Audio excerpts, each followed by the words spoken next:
¿Qué tal? ¿Cómo están? Bienvenidos a esta nueva entrega de Fútbol Infinito en la recta final hacia la Copa del Mundo de Qatar 2022. Estamos analizando continente por continente o confederación por confederación en algunos casos las posibilidades de los equipos de cara a esta cita espectacular que tendremos entre noviembre y diciembre. Primero le doy la bienvenida a mi compañero Jaime Macías. ¿Cómo está, Jaime? ¿Cómo estamos, Vizca? Un saludo para ti, un saludo para todos. Se acerca el Mundial, se habla del Mundial y nosotros también empezamos a preparar los partidos que vamos a transmitir y bueno, nos metemos de lleno en el fútbol africano y sus 5 representantes en esta Copa del Mundo. Les invitamos a que se suscriban a nuestros canales, a que nos sigan en las redes sociales, porque vamos a tener una cobertura especial de la Copa del Mundo gracias a la gente, a los auspiciantes que nos apoyan, que creen en nosotros, y estaremos allí, Dios mediante, en Qatar. Entonces, dentro de este recorrido por el globo terráqueo, caemos en el continente africano, la eterna promesa del fútbol mundial. Un continente me parece que todavía está por explotar, Jaime, que todavía no ha encontrado, si se quiere, los asiáticos sí han logrado figurar en su propio mundial, en el mundial de Corea y Japón, pero me parece que los africanos, aunque han tenido un mundial, todavía no han logrado dar ese salto y no sé si lo darán en este mundial. Y por eso tenemos un invitado muy especial que nos va a aclarar un poco panorama de qué esperar de los equipos africanos y de los candidatos y para qué están en esta Copa del Mundo. Bueno, y para hablar más en profundidad sobre los equipos africanos en esta Copa del Mundo, nos acompaña, hoy tenemos el honor de que nos acompañe un especialista del fútbol africano como es Alberto Edjogo, aparte de haber sido jugador de fútbol, aparte de sus raíces africanas, aparte del conocimiento como analista que tiene, es autor de un libro que explica un poco el fútbol africano, Indomable se llama este libro, se los recomendamos, que explica, como dice el título, Cuadernos del fútbol africano, explica un poco el contexto del fútbol de África. Entonces, Alberto, te agradecemos que estés con nosotros. Una clasificación extensa, 5 equipos que clasifican, muchos que clasifican muy justos, uno de ellos es el campeón africano. ¿Cuál de ellos llega mejor? Eso es una buena pregunta. La fase clasificatoria africana son 52, 54 federaciones las que empiezan. Algunas se caen por falta de fondos, por problemas federativos, por sanciones y demás, y solamente 5 llegan al Mundial, con lo cual solamente es un 10% de los que empiezan esa carrera, los que llegan hasta el final. Hay que decir que Argelia y Nigeria, por cierto, camiseta de Nigeria, aquí de Agustino Cocha del 96, no están. Para mí Argelia y Nigeria son seguramente de las 3 mejores, no estará ninguna de las dos porque han caído eliminados frente a Marruecos y frente a Ghana. Entonces yo te diría que la que llega mejor es Senegal porque es la actual campeona de África, porque ha eliminado a Egipto en ese playoff final durísimo, el famoso día de los lásers, no sé si os acordáis, en los penaltis Sí, sí. de Mohamed Salah y los faraones. Y lo bueno de Senegal es que tiene un grandísimo portero como es Edouard Mendy en el Chelsea, tiene a Koulibaly, su compañero también en el equipo londinense, tiene a Diallo, que es un bastante buen central, no diría que muy bueno, pero sí suficiente para una selección de este nivel. Youssouf Sabaly, el lateral derecho del Real Betis, luego tiene a Gueye, a Pape Sarr en el centro del campo, Sadio Mané. Creo que es un equipo bastante completo. Crépin Diatta, evidentemente, y tiene a su entrenador estrella, que es Aliou Cissé, una auténtica leyenda del fútbol senegalés. Por tanto, de las 5 que hay, si yo tuviera que mojarme, Jaime, Eduardo, pues diría que Senegal es por la que yo pondría más, ¿no? Más carne en el asador para esta Copa del Mundo. Y dicho esto, Alberto, decías no está Nigeria, no está Argelia. Si tuvieras que rankear, ¿cuáles son las 5 mejores selecciones de África? Porque me parece que claramente estás marcando que no están en el Mundial las 5 mejores selecciones africanas. Yo creo que no lo están, pero por demérito propio. O sea, al final aquí está el que se lo merece. La fase clasificatoria es salvaje. Un gol de Choupo-Moting con el hombro en el minuto, raspando el último minuto de la eliminatoria, deja fuera a Argelia. Yo para rankearlas diría que Senegal es el número 1. Te diría que Argelia, aunque en la pasada Copa de África estuvo realmente mal, sigo pensando que es la número 2 por tipo de futbolista y por calidad de los mismos. Luego te diría que ya te puede venir Marruecos, te viene Nigeria y la quinta vamos a ponerle Vamos a poner la Ghana porque ha incorporado a jugadores, ¿no? Hudson-Odoi, Tariq Lamptey, Iñaki Williams, más los Kudus y Sulimana, pues vamos a poner a Ghana como quinta. Y eso, y perdón Vizca, pero solamente quiero continuar un poco lo que habíamos conversado con Vizca antes de comenzar a grabar. La influencia de los que vienen de fuera. Es decir, porque dices, Ghana ha incorporado jugadores y Ghana a día de hoy es, o en el momento de que se da la clasificación, Ghana era la peor ranqueada de las 32 clasificadas al Mundial. Pero al mismo tiempo yo repasaba una lista de jugadores no nacidos en los países africanos que están representando y Marruecos tiene 18, Túnez tiene 16, Camerún el que menos tiene 8 y Ghana y Senegal tienen 11 nacidos fuera. La cantidad de jugadores que puedes incorporar, no nacidos en el país pero con raíces, ¿está marcando la eliminatoria africana o esto es algo que está pasando ya cuando los equipos se acercan a las competencias? Bueno, también puede marcar porque ten en cuenta que el apunte es buenísimo. Por ejemplo, Marruecos, Argelia son equipos, selecciones que han hecho esto históricamente. Ya llevan más de 10, 15 años haciendo esto. Es decir, futbolistas que son hijos de marroquíes, ¿no?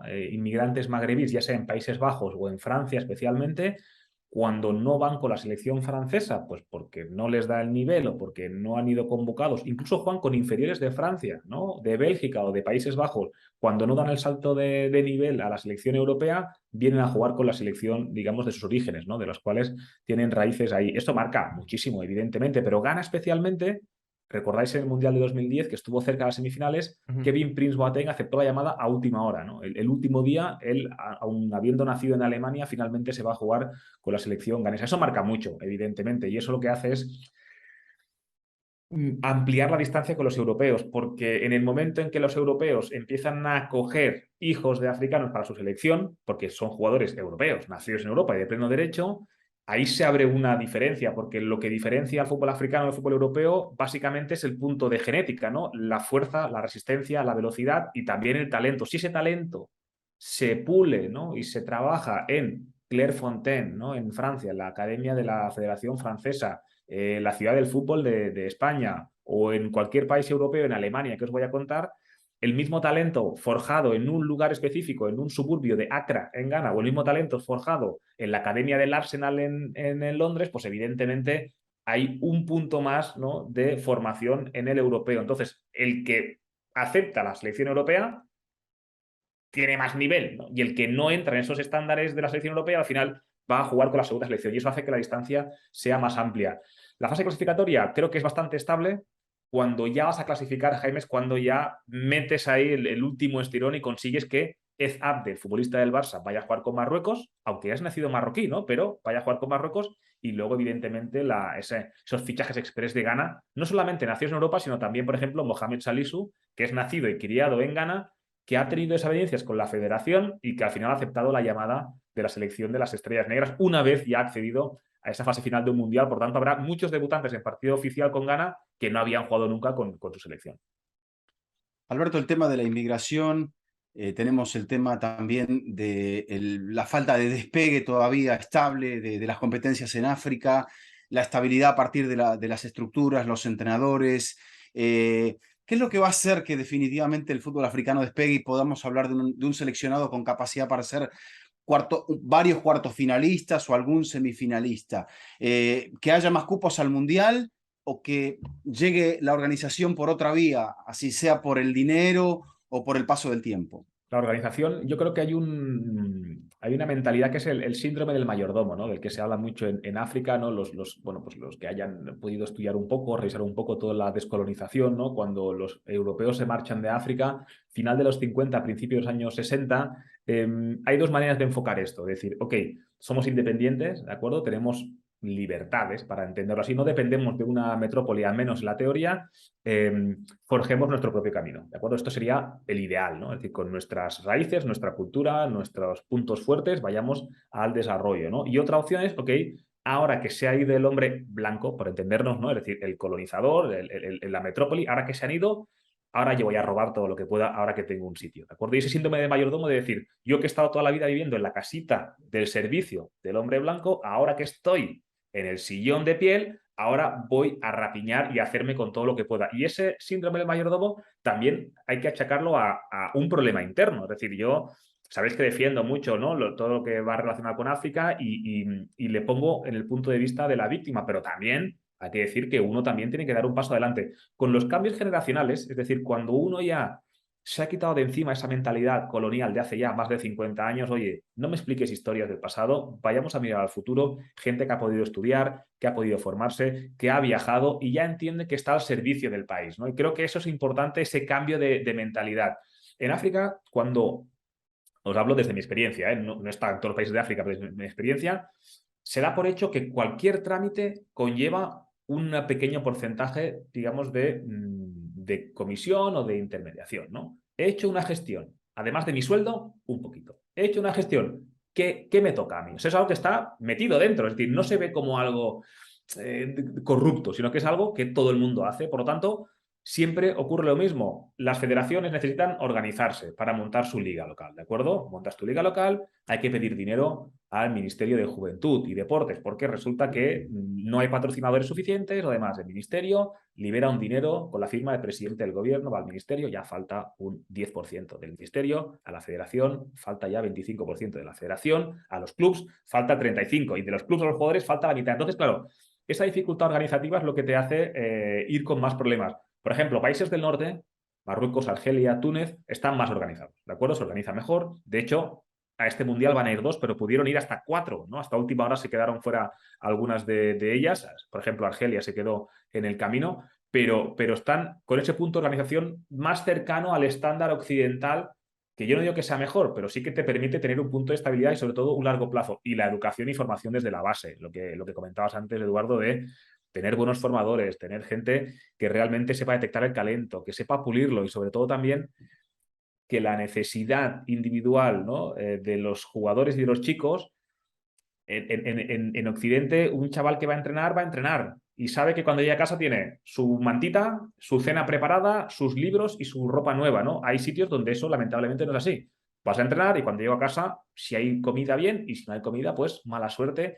Y mi prioridad se va en la supervivencia, ¿no? Más que en el desarrollo futbolístico. Entonces, organizativamente creo que hay que mejorar ahí, poco a poco se está haciendo y luego, evidente, es un poco de estilo de vida, ¿no? Hay recursos naturales, hay juventud, hay energía, hay talento, hay ambición. O sea, es que África realmente lo tiene todo para dar un paso adelante, si es que de verdad se quiere dar, ¿no? Y yo espero que las generaciones nuevas que no tienen esa mentalidad de la colonia anterior, pues realmente tengan la mente clara para llevarlo adelante.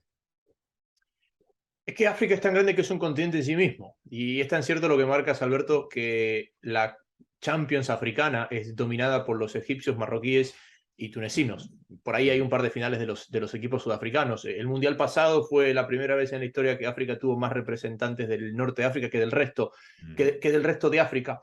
Pero, a ver, ¿tú crees que todo eso, esa ilusión que se generó con Camerún en el 90, que ya se había marcado, porque lo de Marruecos en el 86 fue un poco diferente, creo que esa irrupción la marca un poco Camerún en el 90, y hablabas un poco de la diferencia física, de la ventaja física de los equipos africanos, y hoy nos encontramos que más vale es el norte de África el que está llevando a que se hable de África y que África pueda ser protagonista. ¿Crees que esa es la tendencia? ¿Hacia ese camino va? O sea, ¿tenemos que ver más a Marruecos en el Mundial que, por ejemplo, a Camerún? Bueno, Camerún ahora, por ejemplo, ha vuelto, pero ha vuelto, como te digo, con ese gol de Choupo-Moting a última hora. Camerún es quien más mundiales ha jugado, creo que son 8, si no me equivoco. Sí. Pero sí que es cierto que ese punto organizativo, es decir, los partidos son muy largos y las eliminatorias duran 180, no, 200 minutos, ¿de acuerdo? Y la parte organizativa, no tener problemas con las primas y dietas de los jugadores, hacer una buena convocatoria, no mandar tarde el fax al club para que llegue el jugador, un buen hotel, buena alimentación, buenos enlaces de aviones, estadios o césped en buenas condiciones, que no haya problemas civiles, cuidado, que no haya problemas civiles, que no haya en Burkina Faso otra guerra civil ahora, que no haya problemas de Boko Haram pegando ahí en Nigeria, que no haya problemas en Camerún porque la parte anglosajona de Camerún resulta que se declara independiente de manera unilateral y hay muertos en esa franja de Ambazonia. Es decir, todo ese tumulto que hay más abajo, ¿no?, del Sáhara, para hacer una simplificación, eso en el norte ya poco a poco ya no se va viendo, es decir, ya no hay tanto, y abajo la inestabilidad, la desorganización, la dificultad para montar ¿no? un buen tracking, ¿no? Un buen proceso desde la convocatoria inicial hasta el final, eso hace que evidentemente todo sea más sencillo. A ver, calidad hay en todas las partes del mundo. O sea, si tú me dices el equipo de Nigeria, si yo te digo que tienes a Samuel Chukwueze, a Víctor Osimhen, a Wilfred Ndidi, que tienes a delanteros de ese nivel, es que tú ves la Europa League o la Champions y ves delanteros nigerianos en todos los grupos. Y dices, pero ¿cómo puede ser que estos tíos estén por ahí campando y que la selección no sea capaz de volver, ¿no? Al estándar de los 90 cuando era seguramente la mejor selección africana? Entonces, sí que parece que el punto de organización más europeo, ¿no? del norte de África hace que los equipos sean más estables, todo esté más consistente y que a la hora de jugar, como decía Freddy Canute en el prólogo de mi libro que explicaba antes Eduardo, es que cuando tú llegues a jugar llegues con la cabeza limpia y el cuerpo descansado, ¿no? Que tú te dediques a jugar, que no vengas desgastado por las batallas previas con la federación, con el entrenador, que si el dinero, que si la organización, porque eso evidentemente desgasta mucho. Y en el África central, ¿no? Ya no digamos del sur,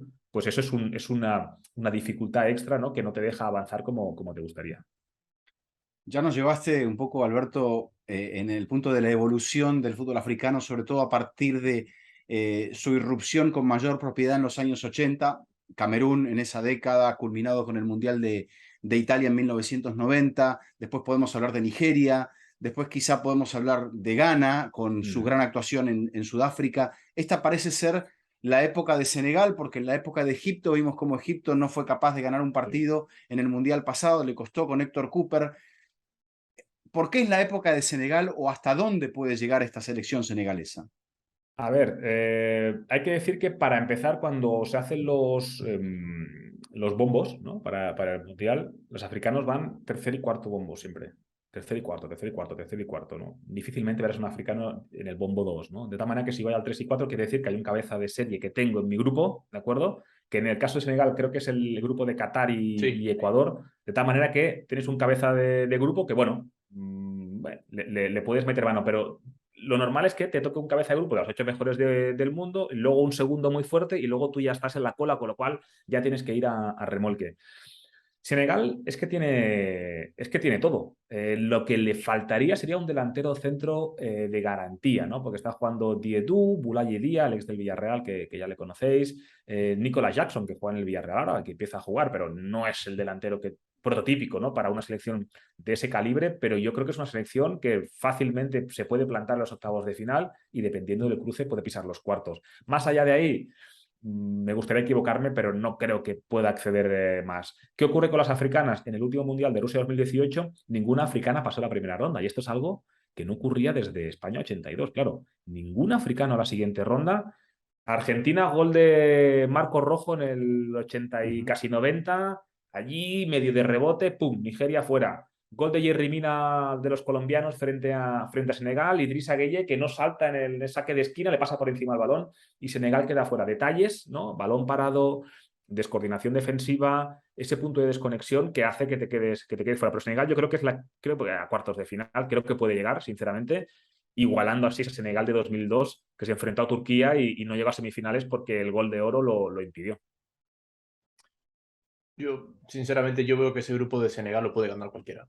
Porque es lo que dice Alberto, el hecho de que el cabeza de serie sea el anfitrión, que encima es el único debutante, te abre un abanico de posibilidades. Pero te pregunto por otra selección, y una selección con jugadores de muy buen presente, en la cual hubo todo este debate por Munir, alguien que había debutado con España y que después termina pudiendo jugar con Marruecos. Pero si bien está la subcampeona del mundo, o la tercera del Mundial pasado, Croacia y Bélgica, también está ganada. Y es un estilo muy diferente. ¿Cómo definirías el estilo de una Senegal o de las selecciones del sur del Sahara y de las selecciones un poco más del norte, con una identidad un poquito más europea, como lo habías marcado? ¿Cómo ves a Marruecos en ese grupo?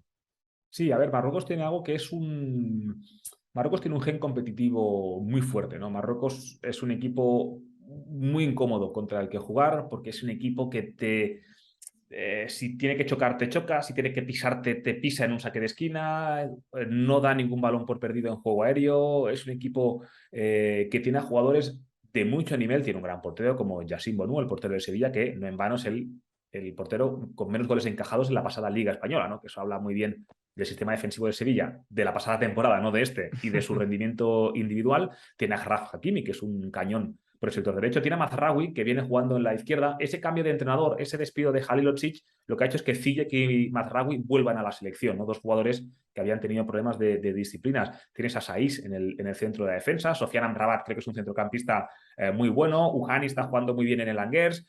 Bueno, pues es un equipo interesante. Tienes a Ez Abde, tienes a Hakim Ziyech. Es verdad que ya no tienes al Boussoufa Belanda este de antaño, ¿no? Que eran los que generaban ese fútbol y los que generaban digamos, ese ritmo un poco más lento y más pausado. Amin Harit le han rescatado también para la selección, el jugador que ahora mismo está en Francia. Así que es un equipo Marruecos muy difícil al que enfrentarse. En el pasado mundial tuvo a España, Portugal e Irán, si no me equivoco. Y España las pasó muy, muy, muy difíciles para eliminar a Marruecos después del gol de En-Nesyri. Por lo tanto, Marruecos es un equipo muy incómodo. ¿Puede pasar de ronda? Veamos el acierto ofensivo. Le pasa un poco como con Senegal. ¿Quién va a ser el delantero centro de Marruecos?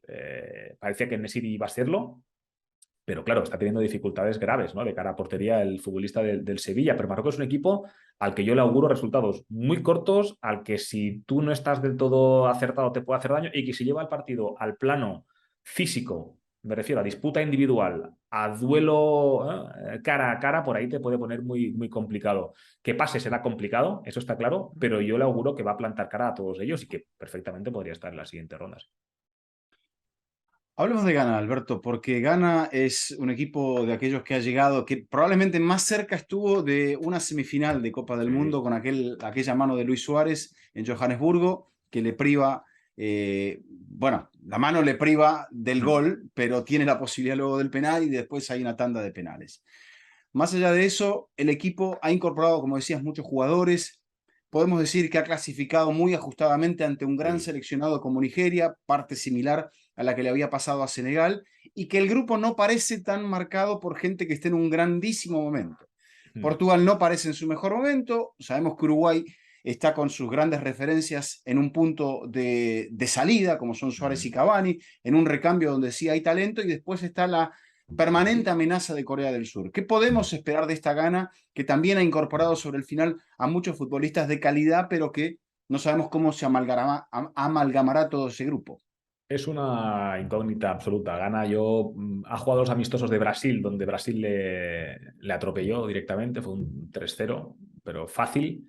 Luego ganó ese amistoso en Lorca frente a, no recuerdo si fue Honduras. Nicaragua, perdón. Sabía que era centroamericano, pero no recordaba. Disculpen, los nicaragüenses. Ganó ese partido, pero digamos que tampoco fue una oda al fútbol. Y es una gran incógnita Ghana. No sé decir. Ghana tiene un punto débil que es la portería. No tiene portero. Tiene un portero que juega en tercera división inglesa. Y bueno, pues con eso tiene que funcionar. ¿Qué es lo bueno? Tiene a Djiku en el eje de la defensa, que en Francia está jugando realmente bien. Mohamed Salisu, Joseph Eidou, el jugador del Celta, creo que es una defensa. Amartey, lógicamente, aunque el Leicester no está en buen nivel, pero Amartey es un jugador que tiene experiencia en la Premier League. Y luego Thomas ha Partey. incorporado a jugadores interesantes. Thomas Partey es la máxima estrella del equipo, el jugador del Arsenal, es el centrocampista que dirige, que da sentido al juego, que dispara desde lejos. De hecho, un gol suyo es el que clasifica a Ghana, ¿no? Un disparo lejano que luego el portero nigeriano Francis pues no ataja bien, pero es Thomas Partey digamos, el líder de este equipo. Y luego ha incorporado gente interesante. Mohamed Kudus, el jugador del Ajax, pues ya es una realidad, ¿de acuerdo? Ya está jugando la Champions, ya ha marcado este año en la Champions League algunos goles. Tienes a Kamaldeen Suleimana también, que es un jugador que juega a la izquierda muy, muy rápido y que es una gran, digamos, es una de las joyas del fútbol ganés. Y luego, lógicamente, las incorporaciones, ¿no? Vamos a ver Hudson Odoi qué tal le funciona, y Jackie Williams también, y los hermanos Ayew, ¿no? Siempre en entredicho, ¿no? Por ser los hijos ¿no? De Abedi Pelé, aquel grandísimo jugador ganés de los años 80 y 90. Entonces, bueno, es que es una incógnita Ghana, no sé decir. Mi sensación, yo creo que en un momento de dificultad máxima, de máxima tensión, no va a resistir estructuralmente, pero porque no tienen tiempo trabajando juntos, no tienen tiempo jugando juntos, y en un momento en el que necesitas agarrarte, ¿no? a ese pasado reciente y agarrarte a ese plan, ¿no? de equipo, quizás se pueda caer. Tiene nombres, sinceramente, tiene jugadores que lo pueden hacer bien. A nivel estructural y a nivel grupal, sinceramente no sé cómo va a jugar.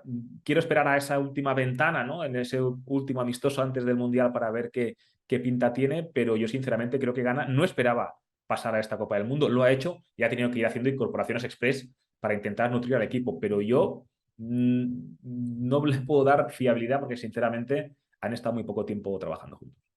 ¿Por qué Túnez vuela tan abajo del radar? O por ahí es una cosa mía, pero siempre cuando preparo digo, ¿cuál es el quinto africano? Ah, verdad, Túnez. Y cuando digo, Siempre, ¿cuál fue siempre. el africano del mundial pasado que me falta? Túnez.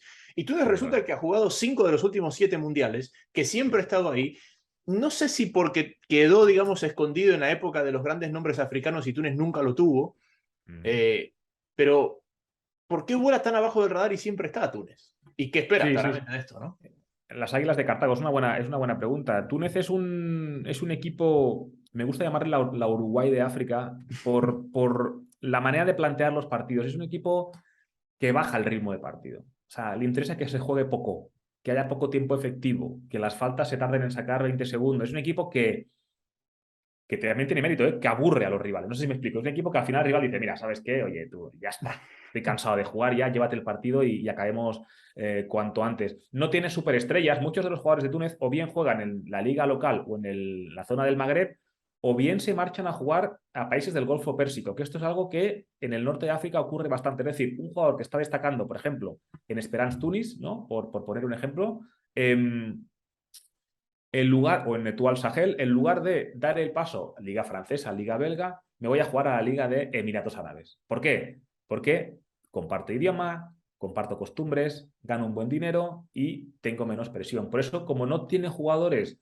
tan de referencia, salvo Wabi Hadri, seguramente no tiene ese jugador puramente referencial que tú digas, uy, es que hay 10 jugadores tunecinos jugando en la Europa League, por ejemplo, como no los tiene, por eso siempre anda bajo en el radar. No ha tenido buenas participaciones en mundiales, aunque ha clasificado de manera recurrente, como bien decía Jaime. En el último mundial estuvo realmente mal, compitió poco, tuvo ese partido con cambio de portero y demás, que al final nos fijamos qué pasa con este portero que juega en segunda de Francia. Pero lo cierto es que es un equipo que, como os digo, vamos a ver qué rendimiento ofrece. No está teniendo buenas participaciones en mundiales, pero clasifica. Y en Copas de África, cuartos de final, semifinales, cuartos de semifinales, semifinales, clasifica al Mundial, pero es un equipo que tiene a los míticos de siempre, a los Ferjani Sassi, a Ben Youssef. Estos son los clásicos de Túnez que llevan jugando 10 o 12 años la selección, pero como no tiene jugadores que estén jugando en Europa de manera recurrente, por eso seguramente se nos escapa. Y como bien dices, Jaime, tienes el quinto africano que me falta, casi siempre sea Túnez la respuesta, porque clasifican, pero luego difícilmente van a pasar esa primera fase. Alberto, creo que será mi última pregunta. Marruecos es el que más ampliamente clasifica, quizá porque le toca a un rival con poca experiencia en su última parte, que es la República Democrática del Congo, a la cual supera con cierta comodidad. Empata de visitante, golea en casa. Pero no le toca un grupo sencillo. No tiene un mal ranking, no le toca un grupo sencillo, le toca a Bélgica, le toca a Croacia y le toca a Canadá, que es casi una debutante porque jugó un solo mundial y allá lejos y hace tiempo. Una estructura parece de las más sólidas. Mencionabas a Bono, mencionamos también, por ejemplo, de los que más han jugado minutos, más minutos han jugado, a Gerd, que está lesionado, lamentablemente. Sí. ¿Podemos pensar que este equipo puede llegar a competir?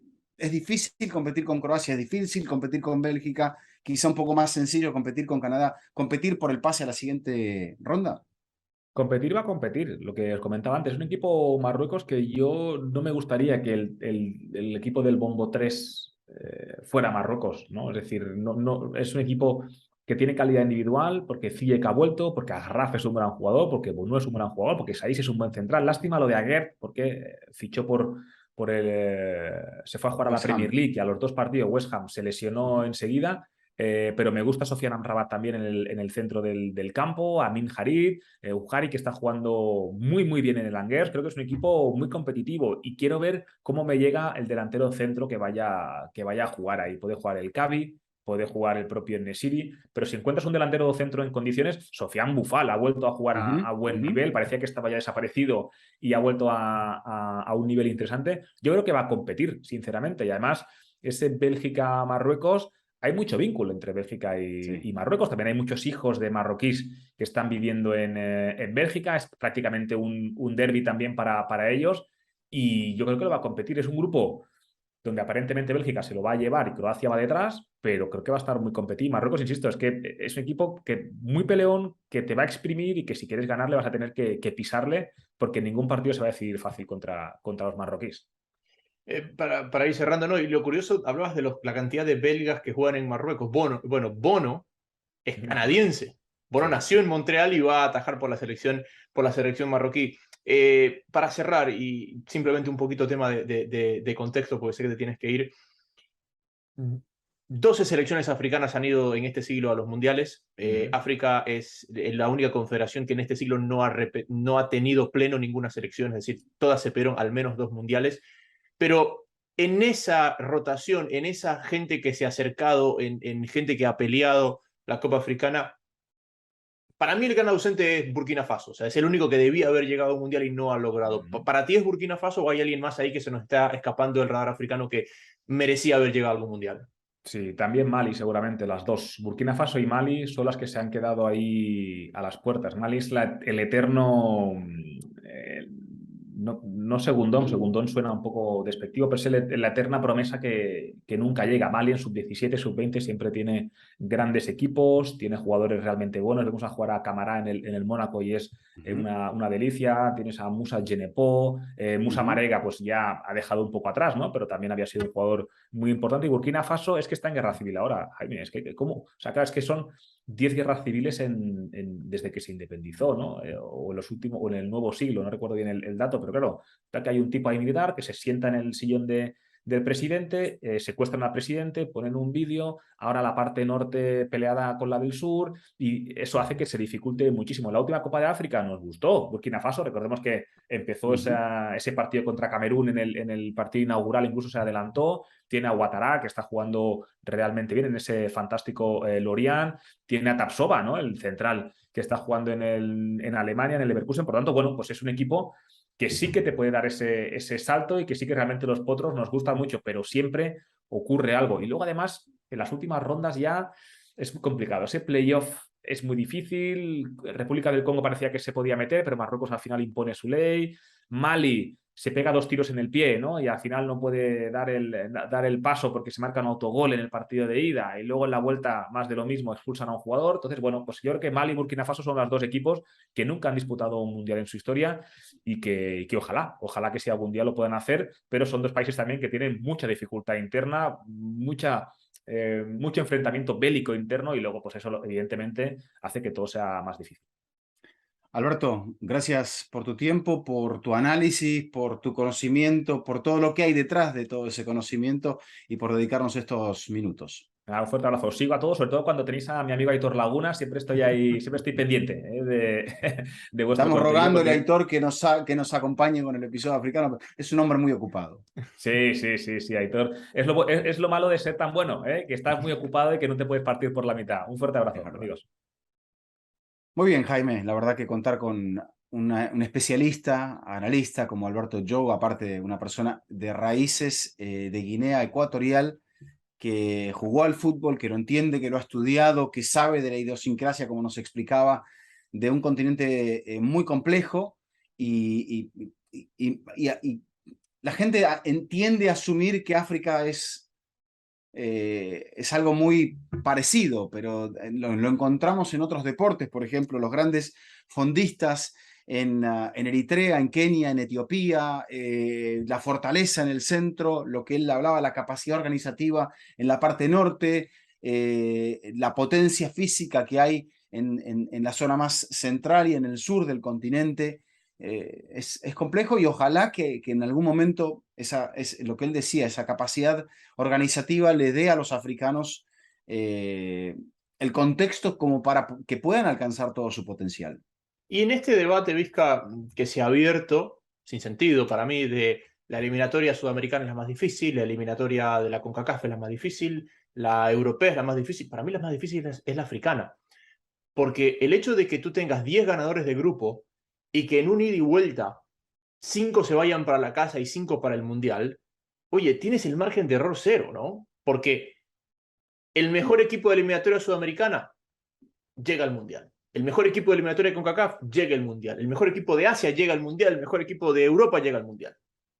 Pero en este formato, no necesariamente el mejor equipo de África llega al Mundial, y es lo que nos marcaba justamente Alberto, porque no era una idea de, no, yo creo que tiene mejor plantel. No, era factual. Lo que pasa es que en ese doble partido, ese equipo no estuvo. Y lo que conversaba él, hay una llave que cruza a 2 de los 5 mejores equipos africanos, que es la de Senegal-Egipto, y termina avanzando Senegal.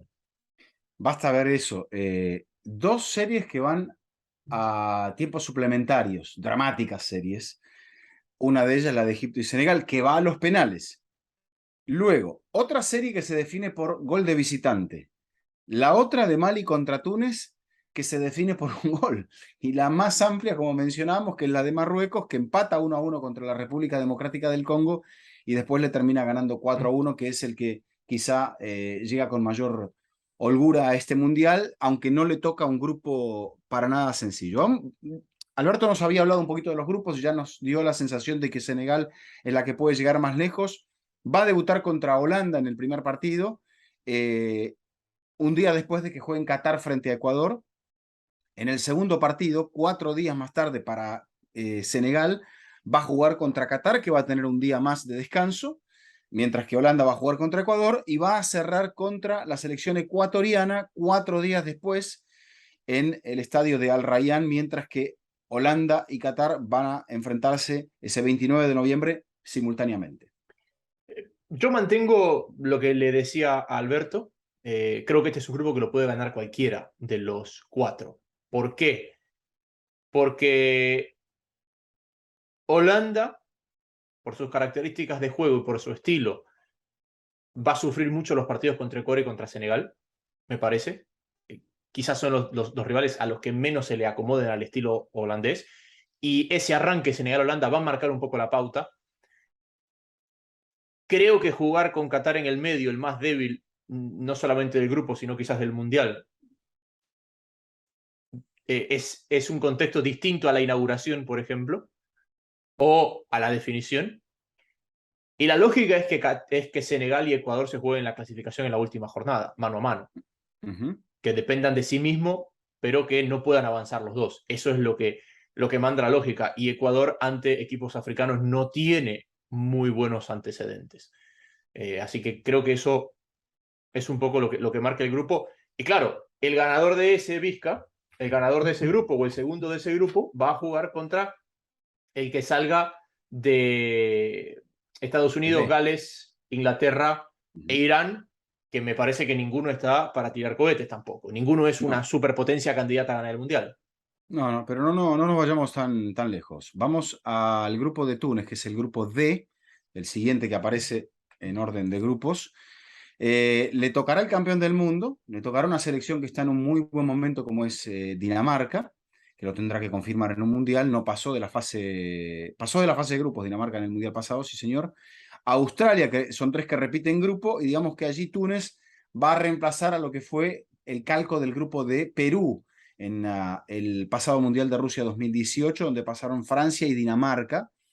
A ver, Túnez ha ganado 2 partidos en mundiales.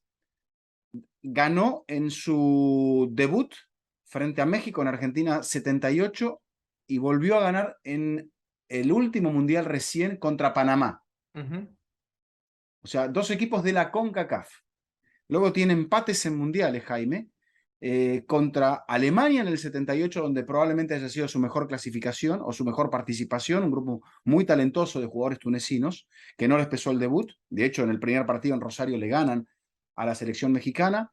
Rumania empate en el 98, Bélgica empate en 2002 y Arabia Saudí empate en 2006. ¿Se necesita un milagro de parte de Túnez para pasar en este grupo? Sí. Sí, y no solamente por los antecedentes históricos de los que tú estabas hablando, Vizca, sino por la diferencia del roce competitivo que tienen esos jugadores. Hablaba Alberto y decía, hay una gran base del fútbol local, después esa mayoría de jugadores van a ligas no tan conocidas, donde son protagonistas, la selección lo agradece en una eliminatoria ante rivales de un nivel similar, parejo, pero acá estás yendo ante selecciones élite. Y ese salto de calidad es lo que más sufre Túnez en los mundiales. Porque fíjate que lo hablábamos con Alberto y decíamos, si bien ha estado en 5 de los últimos 7 mundiales, en ese mismo periodo de tiempo, donde Camerún se metió a cuartos, donde Senegal se metió a cuartos, donde Nigeria avanzó a octavos, donde Ghana avanzó a octavos, donde 2 selecciones africanas avanzaron a octavos en el 2014.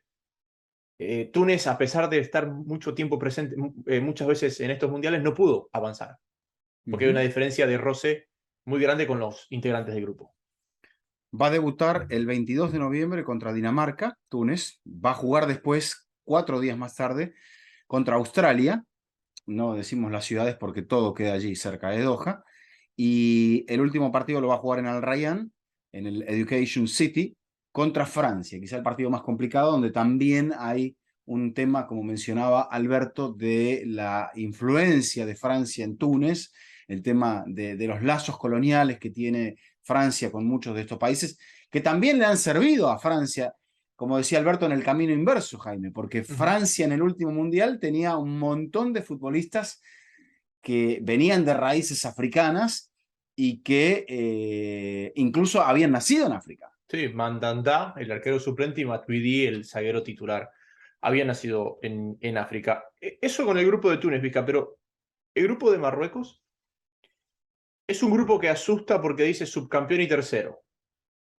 Pero yo creo que este es un grupo muy abierto porque me parece que tenemos, a veces uno comete el error de cuando llega a un mundial, uno se queda con el antecedente del anterior y eso nunca se repite. Es más, del 2002 para acá solo hay 2 selecciones que terminaron entre los 4 primeros de un mundial y pudieron repetirlo en el siguiente, que son Alemania. Del 2002 al 2014 siempre terminó entre los 3 primeros, y Holanda, finalista en el 2010 y tercero en el 2014. Entonces, 2014. el susto pero que después no va al siguiente mundial. Entonces, claro, entonces el susto que te mete decir Croacia y Bélgica, yo no creo que están así. Yo no, a mí me sorprendería, fíjate lo que te voy a decir. Bueno, aparte de Croacia, Jaime, cuando hizo ese gran mundial del 98, después en 2002 pinchó. Sí, sí. Mira lo que te voy a decir. A mí me sorprendería que en este grupo Marruecos o Canadá no avance. Pero yo creo que una de las dos puede avanzar. Bueno. Ahí está entonces. Y si bien Canadá nos ha deslumbrado, yo creo que Marruecos tiene un peso mundialista superior. O sea, solamente Camerún ha jugado más mundiales que Marruecos en África. Sí. Después, bueno, a ver, ya habíamos mencionado el tema de Marruecos, ¿no? Marruecos, ¿de qué dependería esa clasificación? Porque tienen los los partidos más complicados, o sea, contra los, en el papel, candidatos de entrada. Y creo que lo que va a definir lo de Marruecos va a ser el duelo frente a Croacia, Jaime, entendiendo también de las participaciones marroquíes en Copas del Mundo, que esta es la 6ª, octavos de final en el 86, un equipo que no ha tenido buenas prestaciones en mundiales, octavos de final allá lejos y hace tiempo. Primer africano en superar la fase de grupos, en el 86. Cayó frente a Alemania y después no ha vuelto a superar la fase de grupos. Este es su segundo mundial del siglo. Tiene solamente 2 victorias, en el 86 frente a Portugal, ambas ante equipos europeos, lo cual puede llegar a ser positivo, y en el 98 frente a Escocia.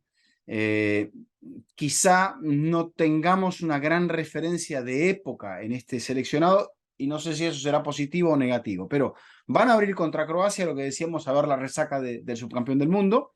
Después tiene una Bélgica que tiene varios puntos de su potencial individual que no están quizá en su mejor momento, como Lukaku y Hazard, pero que sigue siendo un gran equipo.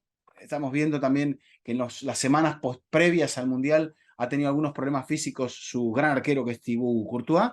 Entonces, el último partido va a ser frente a Canadá.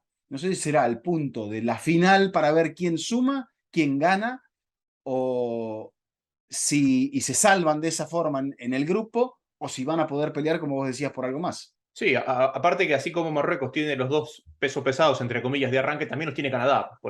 No estoy descubriendo el agua tibia. Es lo que marca el calendario. Pasó un poquito por abajo del radar en la conversación con Alberto, que esta es una selección que cambió de entrenador después de la clasificación. Bajilosic se convirtió en el entrenador en haber clasificado a 4 selecciones al Mundial, el entrenador que más selecciones distintas ha clasificado un Mundial, pero que solamente dirigió un Mundial porque su gestión autoritaria siempre terminaba generando desgastes y en este caso fue despedido y asumió Valid Regragui. Se me fue el nombre y lo tuve que leer. Y él venía de ser, o es cuando estamos grabando esto, es el vigente campeón de la Copa Africana, de la Champions League africana, con el Wydad del fútbol de Marruecos. Entonces, estamos hablando de un entrenador joven, un entrenador nuevo, un entrenador que está teniendo su primera experiencia con una selección y que, bueno, es el cambio de entrenador a vísperas de un mundial me parece que refresca, porque si salió un entrenador que te llevó al mundial, bueno, fuerza mayor que eso haya pasado y refresca. En el caso de Camerún, no lo encontramos un equipo tradicional, no lo encontramos dentro de los puntos más altos de la clasificación de la FIFA. Después te tendría que preguntar si Alberto nos menciona algo de que Senegal le cuesta, o que los equipos africanos les cuesta entrar en esos primeros lugares. Ahora recién Senegal está entre los top 20, 18. ¿Sirve de algo la clasificación FIFA o no? Bueno, No a ver, sirve. sí, sirve para el sorteo, pero ¿marca algo o no marca nada? Te da un parámetro. A ver, si tú estás entre el 50 y el 60, como el caso de Ghana, dices, bueno, quizás no es una potencia, ¿no? Pero si estás entre el 18 y el 25, dices, bueno, este es un equipo que no es el pato del grupo, por ejemplo. Okay. O sea, creo que te da una referencia, pero no es que te dice, no, este es el peor equipo del Mundial. Por el caso de Ghana, no, Ghana es el 60. No es que uno puede decir, Ghana es el peor equipo del Mundial, no. Es el equipo que entró con peor ranking. Bueno, pero por ende es el más débil de los africanos. Claro, Senegal 18, Marruecos 22, Túnez 30, Nigeria que no va al Mundial 32, Argelia que no va al Mundial 37, Egipto que no va al Mundial 39 y Camerún que va al Mundial 43. Señor Macías. Camerún entonces. Va a debutar frente a Suiza, en un grupo donde también está Brasil, donde también está Serbia. Segundo partido será contra los serbios y el último partido será contra Brasil. No sé si es bueno o si es malo. ¿Puede Camerún pasar a los octavos? No cree. Bien. No creo. Y un poco lo que también hablaba Alberto, ¿no? Como Camerún de tener nombres en casi todos los equipos top de Europa y que a pesar de eso no le alcanzó porque nunca logró ser un gran colectivo, pero sí tenía muchos nombres importantes. Hoy Camerún, no sé si por el tema de los pasaportes, no sé exactamente por qué, pero ha perdido protagonismo en cuanto a nombres en equipos top. ¿Cuál es el referente camerunés más importante que hay ahora en los grandes equipos de Europa? Por ahí es Onana atajando en el Inter. Pero, por ejemplo, tienes Toko Ekambi, que ha dado muchas vueltas. Sí. Y tienes a Boubacar, que es su goleador, que está jugando en el fútbol de Medio Oriente. Exacto. Bueno, después hay algunos jugadores jóvenes, caso de Sambuanguisa, por ejemplo, que tienen talento. Pero claro, uno me parece que siempre sitúa a un emblema del fútbol africano como Roger Milla u otro como Samuel Eto'o. Sí. Y ahora, claro, uno piensa, y bueno, ¿dónde están los emblemas? Quizás no haya un emblema tan claro como sí, de repente lo hay en otros seleccionados, como mencionaba Alberto, en el caso de campeones de Europa, como Eduard Mendy en Senegal, o como Sadio Mané, o como el propio, que no ha sido campeón del mundo, Kalidou Koulibaly. Es que en ese grupo que decías, Vizca, en ese grupo que hablabas de la selección camerunesa, donde estaba Eto'o, pero atrás de todo venía Pierre Huevo, y en el arco estaba Carlos Kameni, y venía de una generación que había ganado un oro olímpico. Entonces, sí, es verdad, nadie estaba a la altura de Eto'o, pero era muy parecido a lo que hoy es Senegal. Nadie Claro. está a la altura de lo que es Sadio Mané, pero cuando ve los otros 10 dices, oye, aquí hay algo, ¿no? Y me parece, Ujú. y ¿sabes qué? Creo que inclusive Costa de Marfil, cuando llegó a tener a los Touré, Ujú. nunca llegó a tener un complemento para Bueno, Drogba y los Touré. bueno, exacto. Por eso, Yo creo pero que por encima de los Touré tenemos que poner a Drogba. claro, pero me refería a eso, ¿no? Porque estaba Drogba y que uno cuando lo veía con los Touré decía, por aquí esto puede funcionar y realmente nunca logró funcionar así, a pesar de que había 2 o 3 nombres más que pesaban. Bueno, eso es también lo que nos mencionaba con mucho tino y gran conocimiento y gran estudio Alberto en el caso de Ghana, ¿no? Para llegar hasta Ghana, mencionamos a Camerún 43, Mali 46, que no va al Mundial, Costa de Marfil 48, que no va al Mundial. Después tenemos a Burkina Faso 54 y a Ghana en el 61. Ghana, entonces, va a estar en el grupo H con Portugal, Uruguay y Corea del Sur. Va a debutar contra Portugal. Después con Corea del Sur y después con Uruguay. Lo lógico diría que Uruguay y Ghana se podrían jugar la clasificación en la última jornada. Perdón, que Uruguay y Ghana podrían jugarse la Uruguay clasificación. gana, sí. Sí. Otra vez. Otra vez, para una instancia diferente. Lo que me genera, a ver, Alberto decía, Ghana es una incógnita porque la cantidad de gente que ha llegado no es la que clasificó. Por ende, la estructura no es sólida. Más allá de que ha crecido en talento, la estructura no es sólida. Nada se puede comparar con un mundial, nada se puede comparar con un contexto mundialista. Pero tenemos un Uruguay que dio un golpe de timón cuando parecía que se escapaba, que se quedaba fuera. Llega con un nuevo entrenador, llega con gente que no fue protagonista del ciclo pasado. Venimos de la última fecha FIFA donde Portugal se prendieron las alarmas sobre Fernando Santos, porque porque Portugal quizás mostró una de sus versiones más pobres, pero hemos visto a equipos salir campeones del mundo teniendo versiones muy pobres a 3 meses del Mundial. Eso. Y después Sí. tenemos a la mejor selección de Asia en cuanto a la eliminatoria, o al menos en su grupo, que es la Corea del Sur de Son. El tema de Corea es que Corea es un equipo que domina su zona con un estilo muy ofensivo, con muchísima libertad en el juego y que cuando se encuentra con selecciones que te meten la pierna un poquito fuerte, como son Portugal, Uruguay y Ghana, Uruguay y Ghana. y Portugal también, porque esta selección de Fernando Santos te raspa bastante. Creo que le va a costar. Yo creo que el más débil de este grupo, no sé si el más débil es la palabra correcta, pero el equipo que más le van a costar los rivales por sus características es Corea del Sur. Bueno, de repente, fútbol es fútbol, decían por allí, ¿no? De repente Son te abre un partido con 2 goles en 10 minutos Sí. y la cosa cambia. Ghana, hablando de estas curvas, ¿no? Que nos mencionaba Alberto, parecía como que encontraba en la primera parte del siglo, pasaba a ser referencia, porque había jugado el 2006, donde pasó a los octavos de final eliminado por Brasil, el día que Ronaldo supera el récord de cantidad de goles, que después es superado. Después juega contra alcanza los cuartos de final cayendo frente a Uruguay, probablemente el punto más alto. Algunos me dirán Camerún de 1990, pero creo que podemos llegar a entender que y Senegal en 2002, que ahí está un poco, están las grandes referencias. Y luego no pasa de la fase de grupos en el Mundial de 2014, donde ni siquiera gana un partido.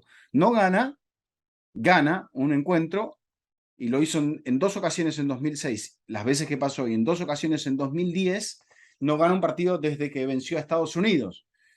En Entonces, el alargue.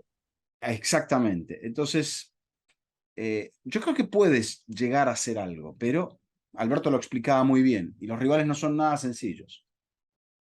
Sí, pero también al mismo tiempo creo que son rivales que se le pueden adaptar al estilo. Porque no son rivales que te desordenan, son rivales que te esperan. Y lo que Sí. más sufren estas selecciones con poca estructura es que las desordenen, que las muevan de un lado al otro. Si las esperan, creo que puede generarle algún conflicto la selección ganesa. Algo te iba a decir de Ghana en el cierre, en esa referencia. Lo que Ghana ha tenido, entre comillas, Vizca, en esto que decíamos, ok, Adebayor llevó a Togo un mundial. La aparición de Drogba coincide con el debut de Costa de Marfil en un mundial, porque en este nuevo siglo, de las 12 selecciones que ha llevado África a los mundiales, hay 5 debutantes. Costa de Marfil, Ghana, Togo, Angola y... me falta una. Argelia. No, Argelia ya había ido. No, Argelia ya estaba. Bueno, hay 5 debutantes. Y que coincidieron con eso, ¿no? La aparición de Drogba llevó a Costa de Marfil, la aparición de Adebayor llevó a Togo a un mundial. Togo es la que me faltaba, creo que no la dije. Y Ghana, en este periodo, no es que ha Togo, tenido Senegal. Senegal, esa es la otra, claro, Senegal debutó en el 2002, esa es la que me faltaba. Ghana en este periodo no es que ha tenido un Drogba o ha tenido un Eto'o, sino que tuvo un Essien. Y ese Essien fue relevado por Asamoah Gyan, pero todavía estaba en el plantel. Y después llegaron los hermanos Ayew y llegó Kevin Prince Boateng. Entonces, si bien yo no sé si Essien lo podemos poner a la altura de Drogba o Eto'o, pero tuvo Campeón de varios Europa. jugadores top a lo largo de estos años. Y que hoy, ¿quién sería ese relevo? Thomas Partey, que curiosamente juega en el mismo puesto que Michael Essien. No, había muy buenos mediocampistas, Stefan Apia también en aquellos años, y eso me parece que contribuyó a darle al equipo esa solidez. Vamos a ver ahora, lo decía Alberto, incorporar tantos jugadores sobre el final, sin probablemente entender la idiosincrasia del manejo del grupo, puede ser un plus o puede ser algo que te juegue en contra. Entonces ahí veremos realmente para qué están las cosas. Yo creo que aquí lo podemos dejar porque si nos metemos en un análisis posterior, creo que vamos a saltarnos pasos. Y para eso tenemos el Mundial, Jaime. O sea que Sí. dejémoslo aquí. Es la ansiedad de ganas de comenzar a hablar del Mundial lo que nos ha llevado a hacer esto. Muy bien. Recuerden que pueden encontrar el repaso de cada de cada una de las confederaciones, así como también el repaso de la historia de los mundiales aquí en Fútbol Infinito, y que estaremos, Dios mediante, en Qatar 2022, brindándoles nuestro humilde contenido, análisis durante la Copa del Mundo. Así que simplemente agradecerte, Jaime. Agradecerte a ti, Vizca, y agradecerles a todos ustedes. Este ha sido un nuevo episodio de Fútbol Infinito. Será hasta la próxima.